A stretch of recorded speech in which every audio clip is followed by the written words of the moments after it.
భార్య, 2 పిల్లలు ఎదురు కూర్చొని ఉండగా కట్టుకున్న భార్య కళ్ళ ఎదుట బుల్లెట్ షూట్తో చంపబడ్డాడు.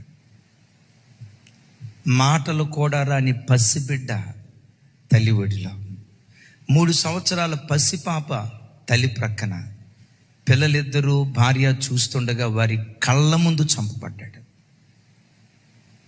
విచిత్రం ఏంటో తెలుసా?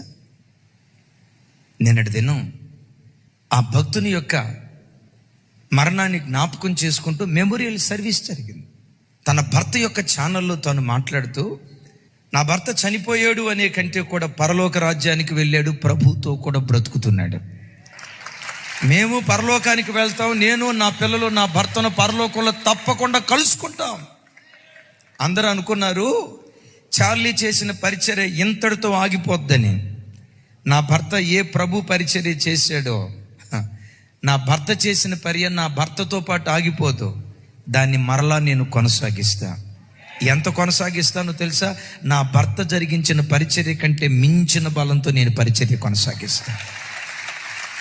అమెరికా దేశానికి రాత్రి ఏమని సందేశం ఇచ్చిందో తెలుసా? అమెరికన్స్, ఓ క్రిస్టియన్స్, ప్రతి ఆదివారం సంఘానికి వెళ్ళటం మర్చిపోవద్దు, ఆరాధనకు వెళ్ళటం మర్చిపోవద్దు, ప్రభువును ప్రేమించడం మర్చిపోవద్దు, ప్రభువును ఆరాధించడం మర్చిపోవద్దు. అమ్మ, నీ భర్త చనిపోయాడు కదా, పిల్లలిద్దరూ అనాథలు అయిపోయారు కదా, 31 సంవత్సరాల వయసులో భర్త చనిపోయాడు, నీకు దిక్కెవరో?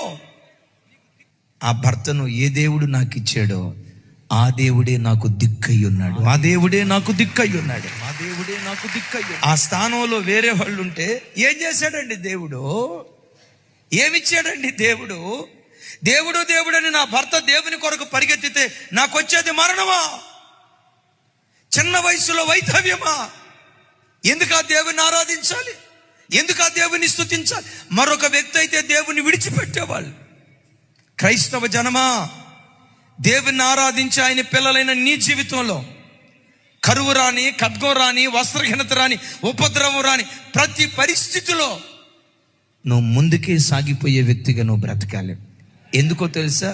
మనం భూ సంబంధులం కాదు, పరలోక సంబంధులం. భూమి మీద ఎంత శ్రమను అనుభవిస్తావో పరలోకంలో అంతకంటే ఎక్కువ మహిమ అనుభవించి కృపిస్తాడు. అలాగని భూలోకంలో అన్ని శ్రమలే దేవుడిస్తాడు అని అనుకున్నారా? భూలోకంలో అన్ని కష్టాలే ఇస్తాడు అని అనుకున్నారా? కష్టాలతో పాటు, శ్రమలతో పాటు భూమి మీద కూడా రెట్టింపు మహిమ దేవుడు మనకు అనుగ్రహిస్తాడు.